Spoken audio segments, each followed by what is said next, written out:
그러니까 신앙생활 잘 하다가 이렇게 마치 바닥에 있는 것처럼 느껴지는 것을 경험하게 되는데요. 어느 누구도 이러한 경험을 안 해본 적은 없습니다. 저도 그렇습니다. 그걸 뭐라고 하냐면 영적 침체라는 표현을 써요. spiritual depression이라고 하죠. 그래서 침체라는 것은 뭐냐면 어떤 현상이나 사물이 진전하지 못하고 전진하지 못하고 제자리에 머물다라는 그런 사전적 의미를 가지고 있습니다. 침체는. 그래서 침체에 빠진 그리스도인이라는 이 단어는 이 문장, 이 어구는 잘 맞지 않는 어구라고 할 수 있어요. 그리스도 없는 기독교, 용서 없는 회개, 회개 없는 용서, 뭐 이런 단어라고 할 수 있을 것 같아요. 모순이죠, 어떻게 보면. 그래서 그리스도인인데 활기가 있고 밝고 그래야 하는데 그리스도인이기 때문에. 근데 어때요? 얼굴을 보니 주변의 얼굴 한번 봐주세요. 얼굴 어떤가요? 밝으세요? 기쁨이 넘치나요? 주 안에서 기뻐하고 즐거워해야 되는데, 그리고 사도 바울을 통해서 주신 말씀이 주 안에서 기뻐하라 기뻐하라 하는데 기뻐하지 못하고 얼굴이 막 죽을 상이고 우울하고 어둡고 마치 도살장에 끌려가는 양같이 신앙생활 하는 경우들이 있을 수 있다라는 거죠. 그래서 신앙생활 하면서 누구나 겪게 되는 부분이 바로 이 영적 침체라는 부분이요. 이 주제를 왜 들고 나왔냐면 로이드 존스 목사님의 그런 영적 침체라는 책도 있고요. 제가 그걸 많이 참고해서 좀 함께 나누게 될 텐데, 로이드 존스 목사님이 20세기 최고의 설교자라고 불리는 분입니다. 20세기 최고의 설교자. 30년간 런던 웨스트민스터 채플에서 목회를 했고, 그리고 복음주의 지도자 중에 한 명이고 강해 설교가로 아주 탁월하신 분이에요. 그래서 이분이 총망받는 의사였는데 하나님의 또 부르심으로 영혼의 의사가 되셨습니다. 그래서 되게 뭐랄까요, 의학적인 시각, 그런 아주 관찰력을 가지고 성경을 또 보고 영혼을 보는 아주 그런 탁월한 재능이 있으신 은사가 있는 분인데, 그분의 이제 설교의 모음집이 영적 침체라는 책이 있습니다. 아마 읽어보신 분도 있을 거예요. 그 책을 좀 근거로 해서 좀 같이 좀 나누면 좋겠다라는 생각이 들어요. 제가 나누게 되는 이유를 좀 이따가 말씀을 또 드릴 텐데, 많은 이들이 이제 그리스도인들의 모습을 보면 매력을 느끼고 나도 예수님 믿고 싶다, 저 사람을 보면 그래야 되는데, 그리스도인들이 때로는 어때요? 저 사람이 믿는 그리스도라면 나는 별로 믿고 싶지 않다라고 이렇게 영향력을 줄 수 있다라는 것입니다. 진짜 예수님과 함께하는 게 기쁘고 즐거워야 되는데, 교제가 즐거워야 되는데 그런 것들이 얼굴이나 행동의 모습으로 드러나고 있느냐라는 것이죠. 그래서 42편 포제어를 보시면 고라자손의 말쓰기, 고라자손이 부른 어떻게 보면 노래면서 교훈입니다. 인도자를 따라 부른 노래다 보니까 뭐 함께 같이 불렀던 노래겠죠. 고라자손은 누구예요? 레이지파의 한 자손이잖아요. 여러 가지 제사를 섬기는 일들을 했습니다. 그러면서 뒤는 이제 점점 어떻게 되면 나중에 노래하는 사람들 그룹이 되는데, 그들이 이런 노래 시를 불렀어요. 근데 이 시 안에 자신의 그런 상태를 좀 드러내주는 단어들이 여러 가지가 있죠. 여러분, 시편은요 다른 말씀하고 좀 다른 그런 관점을 가질 수 있는 것 같아요. 무슨 얘기냐? 다른 말씀들은 위에서부터 내려온 말씀이라고 딱 느껴집니다. 특히 모세오경 같은 경우, 창세기, 출애굽기, 레위기, 민수기, 신명기는 하나님 하신 말씀이죠. 하나님이 이렇게 이르시되, 뭐 선지자를 통해 이렇게 이르시되. 근데 시편은요 인간의 말이 올라간 말씀 같아요. 또 어떻게 인간의 말이 올라간 말씀, 하나님 말씀이 될 수 있을까라고 생각할 수 있겠죠. 근데 다른 말씀들이 내려온 말씀이라고 하지만 하면서 시편은 마치 올라간 말씀 같다 이렇게 이야기해도 그 안에 어때요? 이스라엘의 신앙 고백이 들어있는데, 창세기, 출애굽기, 레위기, 민수기, 신명기에 대한 얘기들이 들어있으면서 추가적으로 들어있는 게 뭐냐? 인간의 모든 감정들이 다 들어있습니다, 이 안에. 그래서 하나님 말씀이 될 수 있는 건데 너무 감사하죠. 그래서 시편을 보면, 원래 시편을 정말 설교하는 건 쉽지 않아요, 설교자의 입장에서. 근데 많은 사람들이 저는 시편을 열심히 읽어요, 뭐 잠언을 열심히 읽어요. 근데 깊이 들여다보면 시편만큼 해석하기 쉽지 않은 책도. 근데 왜 우리가 시편이 이렇게 친숙해 보이고 좋냐면, 성도들에게 내 감정들이 거기 많이 들어있거든요. 감정의 이입들이. 뭐 지난 수요일날 우리 순장님들하고 같이 이제 순장반 하면서 나를 힘들게 하는 사람 어떻게 하냐, 시편에 보면 저주시가 있거든요. 시편 109편에 이거 또 알려드리면 이런 거 기도하실까 봐 걱정이 되는데, 109편에 보면 그런 말씀이 있어요. 109편에 어떤 말씀이 있냐면, 109편에 보면 알려드리면 안 될 것 같은데 이렇게 나오죠. 그의 연수를 짧게 하시며 그의 직분을 타인이 빼앗게 하시며, 그의 자녀는 고아가 되고 그의 아내는 과부가 되며, 그의 자녀들은 유리하며 구걸하고 그들의 황폐한 집을 떠나 빌어먹게 하시고, 뭐 이렇게 나와요. 근데 시편에 왜 이런 저주시가 있냐? 이건 뭐냐면 지난번에도 한번 말씀드린 것 같긴 한데 저주시를 하는 건 내가 그만큼 그 사람에게 저주를 퍼붓고 괴롭게 하겠다라는 것이 아니고 내가 하나님 앞에서 이만큼 하겠습니다. 거기까지 하고 내가 행동으로 하지 않겠습니다. 내 감정을 좀 받아주십시오. 그런 거고 또 더 나아가 어떻게 신약적으로 연결이 되면 우리 주님은 어떻게 해요? 원수도 사랑을 하셨기에 마음을 쏟아내는데 어떻게 해요? 하면서도 주님 내가 좀 과했습니다. 간다라는 거죠. 마음을 쏟아내는 자리인데, 그러니까 우리의 감정과 느낌이 시편 안에 너무 많아요. 그래서 오늘 시편에도 저자의 상황이 이 고라자손의 상황이 이제 표현되고 있는 건데 어떻게 되냐? 5절과 11절에 아주 확실하게 드러내 보여주잖아요. 5절에 보시면 내 영혼아 너가 어찌하여 낙심하며 어찌하여 내 속에서 불안해하는가. 11절 동일한 구절이 반복되는 내 영혼아 너가 어찌하여 낙심하며 어찌하여 내 속에서 불안해하는가. 낙심과 불안, 낙심과 불안 계속 반복됩니다. 낙심할 때 많으시죠? 죄송합니다. 많다라고 표현 써서 낙심할 때 있으시죠? 불안할 때 있으시죠? 네. 이 시에서 반복되는 단어 중 하나가 낙심이잖아요. 바라던 일이 이루어지지 않습니다. 뭔가 안 되는 거죠. 마음이 상합니다. 그러니까 지금 영혼의 상태가 나락으로 떨어져 있다라고 할 수 있는 거죠. 그래서 그 원인을 좀 찾아볼 수 있는데 그게 뭐냐면 3절과 10절에 보면 반복되는 구절이 뭐냐면 너의 하나님이 어디 있느냐 사람들이 물어요. 무슨 얘기냐? 너가 신앙생활 열심히 하고 나름 열심히 예배드렸고 열심히 살았는데 도대체 너의 인생 보니 왜 이렇게 얼굴이 어둡고 낙심해하고 불안해하니? 도대체 너 하나님 어디 있니? 이런 얘기겠죠. 이런 주변 사람들의 공격들이 있고요. 어려움이 있다라는 거. 그 상황, 어떤 상황이 있기 때문에 그게 4절과 9절에 나오는데 4절의 세 번역으로 보니까 이렇게 되어 있어요. 기쁜 감사의 노래소리와 축제의 함성과 함께 내가 무리들을 하나님의 집으로 인도하면서 그 장막으로 들어가곤 했던 일들을 지금 내가 기억하고 내 가슴이 미어지는구나. 무슨 얘기예요? 함께 예배했던 그런 기억들, 추억들. 근데 지금은 못하는 것 같아요, 예배를. 9절에 보니까 세 번역으로 보니 나의 반석이신 하나님께 호소한다. 어찌하여 하나님께서 나를 잊으셨습니까? 어찌하여 이 몸이 누구에게? 원수에게 짓눌려 슬픈 나날을 보내야만 합니까? 정확히 어떤 상황인지는 역사적으로 알 수 없지만 영혼이 낙심된 이유로 두 가지를 들고 있습니다. 하나님의 집으로 많은 사람들과 가서 예배했던 기억이 기억으로만 남고 지금 못한다라는 거죠. 또 하나는 원수들의 공격이 있어서 괴롭힘을 당하고 있다라고 유추해 볼 수 있는 거죠. 우리 이제 전염병으로 인해서 코로나19로 인해서 팬데믹 상황이 왔을 때 많은 분들이 낙심해하고 또 불안해했던 것들 보았습니다. 마치 내가 걸리지도 않았는데 꼭 걸릴 것 같고 많은 사람들이 이제 때로는 걸려서 아픔을 겪고 어려움을 겪고 때로는 죽음까지 간 분들을 보면서 나도 저렇게 되는 게 아닌가. 이 시인들도 보니까 이 시인 고라자손 보니까 낙심하고 불안해해요. 이게 이제 영적 침체의 모습이라고 할 수 있죠. 그래서 이 주제를 성경이 다루고 있다라는 거, 낙심과 불안의 그런 주제. 그래서 이 침체는요 흔한 상황입니다. 흔한 상황. 제가 이 주제를 좀 다루어야겠다는 것도 분립개척해서 이제 여기까지 함께 교회를 세워 왔잖아요. 함께 신방하고 이제 성도들 이야기 들으면서 코로나19 상황으로 인해서 교회 잘 나가지 못했고 개인적으로 신앙생활을 잘 해야 되는데 홀로 있다 보니 쉽게 지치고 또 침체의 시간을 보냈다라는 분도 있고 어떤 분은 잘 개척해 왔는데 지금 또 침체 시간을 보내고 있다라는 그런 분들도 계시더라고요. 남 열정을 가지고 왔는데 어느 순간 왠지 모를 무엇인가 좀 불편한 자리가 있어서 불편한 마음이 있고 낙심이 있고 불안이 있어서 예배 자리에 지금 잘 나오지 못하는 분들도 계신 것 같고 이 주제가 성경에도 있고요. 우리 신앙의 선배들을 괴롭혀왔던 주제라는 거, 영적 침체라는 건.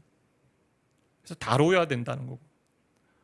아마 어떤 분은 이렇게 생각할 수 있어요. 목사님 저는 되게 잘하고 있어요. 저 지금 되게 건강한 것 같아요. 저 이렇게 부정적인 이거 주제를 좀 다루지 마시고 좀 부흥, 뭐 성장, 뭐 그런 것들 좀 다뤄주세요. 이럴 수 있는데 이 영적 침체라는 제가 이 주제를 이 책을 또 좋아하는 이유 중에 하나는 이 로이드 존스 목사님요 이 대안을요 복음적으로 얘기하세요. 복음적으로 접근 자체를 복음적으로 이제 가려고 하시는 분이에요. 처방을 내릴 때 그래서 신앙생활하면서 잘하고 있다가 갑자기 불안하고 낙심하고 불행한 상태, 뭐 긴장 상태, 혼란 상태에 빠지는 분들 있을 겁니다. 그래서 이 주제를 그렇게 다뤄야 된다라는 거죠, 우리가. 그게 인간의 현존이기 때문에. 그리고 또 하나는 하나님 나라와 영광을 위해서도 살펴봐야 되는데, 그 이유는 뭐냐? 낙심한 그리스도인, 침체한 그리스도인은 절대 전도의 도구가 될 수 없습니다. 여러분과 저가 이제 제자로 부르심을 받았는데, 제자는 열매를 맺어야 되잖아요. 또 다른 영혼을 이제 주께로 이끌어와야 되는데, 낙심한 그리스도인, 불안한 그리스도인, 침체한 그리스도인으로는 이게 불가능하다라는 거죠. 진단과 처방 좀 우리가 볼 수 있는데, 왜 영적으로 침체하게 되는가라는 거죠. 영적으로 왜 침체하게 되는가? 낙심과 낙담에 빠진 시편 저자의 모습, 이게 바로 침체의 모습인데요. 그게 어떻게 해요? 얼굴에 다 드러나고 있다라는 거예요. 얼굴에. 우리말 성경의 42편 11절 보니까 이렇게 되어 있어요. 같이 좀 읽겠습니다. 우리말 성경인데요. 오, 내 영혼아, 왜 이렇게 풀이 죽어 있느냐?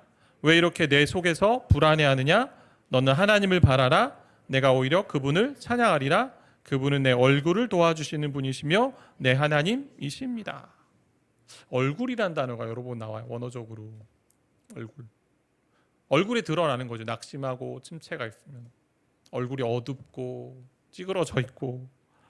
그래서 영어 성경 중에는 이렇게 표현한 구절이 있어요. 내 얼굴에 화색을 주시는 하나님이라고 해요. 내 얼굴에 화색, 밝게 웃게 하시고 밝은 얼굴을 주신다.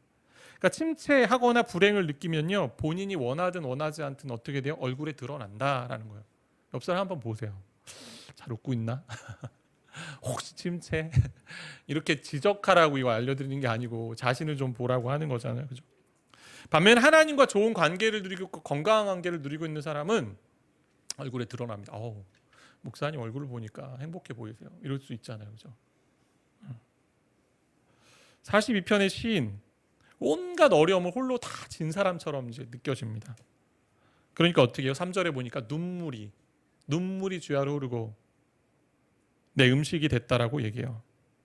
이게 침체예요. 침울해진 상태가. 근데 막상 침체에 빠진 사람은 그걸 알면서도 나름 숨긴다고 하지만 다 드러나는 거예요. 드러나는 거. 침체의 원인을 이제 이분이 몇 가지 정리하는데, 이건 참 잘 정리하신 것 같아서 함께 좀 나누고 싶은데, 첫 번째는 기질적인 부분이 있다라는 거예요. 아니 무슨 성경을 얘기했는데 왜 기질입니까? 심리학적 접근입니까? 이럴 수 있는데, 이분이 이제 의사 출신이고 성경을 잘 보면 여러분 사람마다 다 기질과 성향이 있고 그걸 통해서 하나님이 일하셨습니다. 바울과 바나바가 대표적인 기질의 차이를 가진 사람들인데, 바울과 바나바가 1차 전도 여행 후에 마가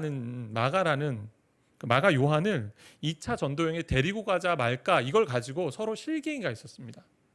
바울은 데리고 가지 말자라고 얘기해요. 왜? 함께 갔다가 마가가 1차 전도 여행 중에 그냥 돌아갔거든요. 그렇게 나름 헌신하고 하기로 했는데 뭔가 문제가 있어서 그냥 돌아간 사람은 데리고 가면 안 될 것 같다. 근데 바나바는 어떻게 해요? 그래도 우리 마가를 좀 데리고 가자 해서 어떻게 되냐? 이제는 서로 싸우고 파트너를 다르게 이제 하죠. 바울과 실라가 가고 마가하고 바나바가 이제 가는 걸로 되어 있는데, 거기 15장에 이렇게 나와요. 서로 심히 다투고 피차 갈라서니. 심히 다투고 피차 갈라서니요. 성경에 이런 단어가 있다는 게 너무 재밌잖아요. 싸워도 되는구나. 싸워도 되는구나. 서로 심히 피차 다투고 갈라서서 어떻게 해요? 주의 일이 막 2배로 벌어지니까. 바울은 어때요? 목적 지향성이에요. 그 기질 자체가 일 중심, 워크 오리엔티드 된 사람이고, 바나바는 어때요? 착한 사람이고 마음이 넓은 사람이잖아요. 사람 중심인 것 같아요. 사복음서에서도요, 하나님께서 저자들의 기질과 배경을 사용하셔서 마태, 마가, 누가, 요한이 참 다르게 독특하게 쓰셨어요. 너무 좋지 않아요? 저는 복음서가 4개인 게 너무 좋거든요. 예수 그리스도를 정말 다양한 모습으로 볼 수 있어요. 너무 아름답잖아요. 그러니까 기질 성향을 이야기하면 심리적인 치료의 부분을 생각하는 것처럼 느껴질 수 있는데 그렇지 않아요. 하나님 우리를 그렇게 사용하시기 때문에. 근데 중요한 건 이 기질이 구원에는 영향을 주는 것이 아니다. 어때요? 살아가면서 사역하고 또 신앙생활하면서 이게 이제 뭐 기질이 영향을 받는 거지 구원의 영역에는 절대 문제가 되지 않는다라는 거죠. 실제 삶에서 이제 영향을 끼친다는 거죠. 그렇기 때문에 자신을 잘 살펴야 됩니다. 내가 어떤 기질이 있는지. 우리 젊은이들 많이 하는 게 뭐예요? 요즘 MBTI 많이 하잖아요. MBTI. 뭐 그게 뭐 확실하게 탁 뭐 그렇진 않지만 나름 통계적으로 연구를 한 거니 참고 자료가 되긴 하겠죠. 그래서 자주 왜 낙심에 빠지냐라고, 왜 나는 이렇게 불안해하냐? 그러면서 하나님 믿어야지, 빨리 그냥 일어나야지, 이렇게 쉽게 얘기해서는 안 된다는 거예요. 사람마다 좀 다르기 때문에. 저 사람은 더 많이 그렇게 좀 되는 분도 있다라는 거죠. 그래서 여기서 얘기하는 이 목사님 얘기하는 것들이 참 좀 생각해 볼 수 있는 게 뭐냐면 기질적으로 낙심하기 쉬운 그런 기질도 좀 있다. 우울질이 좀 있는 사람들이 그렇잖아요. 내향적이고 외향적인 사람이 있는데 어떻게 보면 내향적인 사람이 더 그럴 수도 있을 것 같고, 아니면 많이 이제 생각하고 뭐 그런 사람들이 또 그럴 수 있고, 빠지기 쉬운 유형이 있다. 뭐 성경에도 나와 있고 그런 부분들. 그래서 자기 점검을 할 필요가 있다. 근데 자기 점검이 너무 지나치면 어떻게 과도한 자기 집착이 되기 때문에 이걸 자기를 돌아보는 정도여야 되지, 거기만 계속 매몰되면 어떻게 됩니까? 나만 계속 보다가 그냥 거기서 무덤을 파고 끝까지 파고 들어가서 나오지 않는 그런 일들이 벌어진다. 그러니까 자신을 보되 어떤 기질이 있고 또 어떠니 거기서 딛고 일어나야 된다라는 것으로 가야지, 거기 계속 깊이만 들어가면 문제가 있다. 두 번째는 이제 육체의 상태인데, 영적 침체라고 하는데 이 영의 부분인데 왜 갑자기 육체를 얘기하냐 이럴 수 있잖아요. 근데 하나님 우리를 육적인 존재로 만드셨잖아요. 영과 육의 존재. 영혼 육은 아닙니다. 나중에 이제 그 3분설에 대해서는 얘기하겠지만 성경이 얘기하는 영과 혼이에요. 뭐 단어가 있긴 합니다. 영혼 육이. 그렇지만 영과 육입니다. 그래서 영적인 존재의 부분인데, 영적인 존재 지금 다운되어 있는 건데 왜 육체를 얘기합니까? 왜? 우리는 육체 안에 영이 있기 때문에. 영이 육체를 이제 가지고 있잖아요. 그래서 영과 육은 분리되어 존재할 수 없습니다. 몸 상태가 영적인 부분에 영향을 주잖아요. 너무 피곤하면요, 기도도 힘들어요. 멈춰야죠, 쉬어야죠. 찰스 스펄전 같은 경우도 어땠냐면, 역사상 위대한 설교자라고 하는 그분이 영적으로 자주 침체에 빠졌다는 얘기가 나와요. 그 이유 중에 하나가 통풍의 고통이 그 가운데 계속 있었다. 결국 그걸로 이제 소천하게 되는데, 때론 과로나 피로나 질병의 문제가 침체의 원인이 되기도 한다는 거죠. 몸이 쇠약해지면 영적인 공격에 더 많이 노출되기 쉬운 겁니다. 그럴 때 어떻게 해요? 쉬어야죠. 그때 자꾸 내가 영적으로 부족해서 그래, 더 기도해야 돼, 더. 아니요. 엘리야 어떻게 하십니까? 엘리야, 우리 하나님께서 850대 1로 바알과 아세라 선지자들과 싸워서 승리했는데, 승리하고 난 이후에 그 아합왕의 아내인 이세벨이 내가 내 신, 그러니까 우상신, 이방신을 걸고 내가 반드시 엘리야를 죽이겠다. 그렇게 얘기한 그 한마디에 그냥 꼬꾸라져가지고 나도 죽겠습니다. 우울해하고. 나라면 어떻게 하십니까?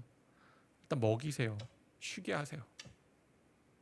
영적인 부분이 육체적인 부분과 함께 연결되어 있다라는. 그래서 자꾸 영적인 부분만 강조하면서 이건 기도해야 돼, 뭐 금식해야 돼, 이렇게만 하면 안 되고, 상황을 보시고 이 사람이 육체적으로도 뭔가 체험이 필요하다라고 생각해야 된다는 거죠. 때로는. 그다음 세 번째 뭐냐면, 큰 축복과 은혜를 받은 후에 일어나는 일들입니다. 우리가 어떠냐면 막 수련회 갔다 오고 막 열심히 은혜를 받아요. 막 부흥회 끝나고 나면. 근데 꼭 반작용이 있습니다. 은혜와 축복 이후에. 아까 얘기한 엘리야가 그런 부분이잖아요. 비상한 축복을 주셨다면 비상한 주의를 기울여야 한다라는 거. 그리고 대표적인 원인 네 번째가 뭐냐면 마귀, 사탄의 영향이잖아요.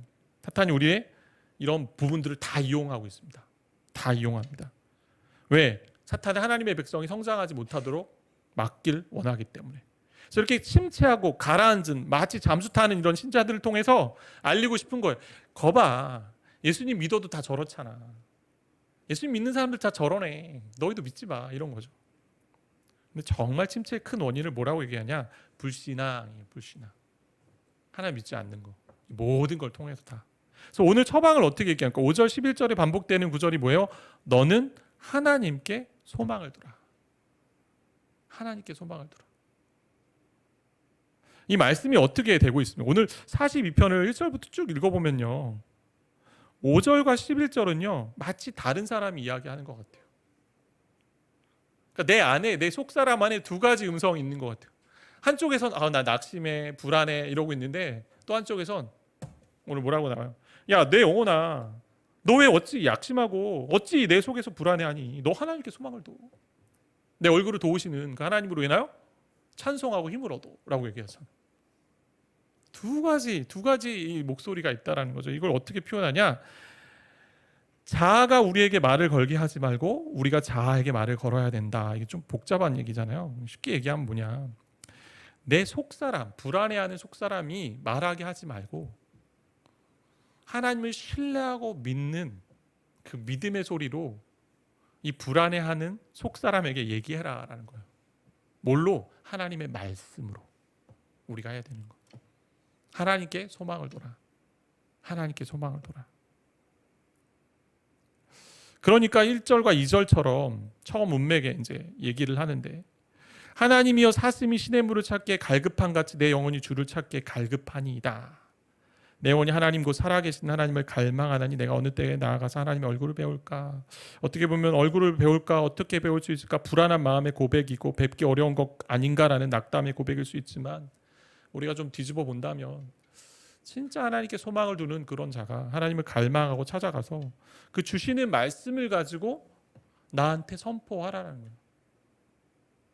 저도 이제 흑역사인데 이렇게 개척을 이제 분립개척 엄청 큰 그 뭐예요 사명이잖아요. 한국교회가 우리에게 달려 있는 것 같고 늘 근데 이찬수 목사님이 그런 생각하지 마라. 한국교회가 너에게 달린 게 아니다. 이제 그런데 되게 부담스럽잖아요. 너무나 많이 지켜보고 있고 지금도 29 하면 뭔가 다 이렇게 더 보려고 하고 이런 부분들이 있고 개척을 뭐 원래 생각했던 사람도 아니었고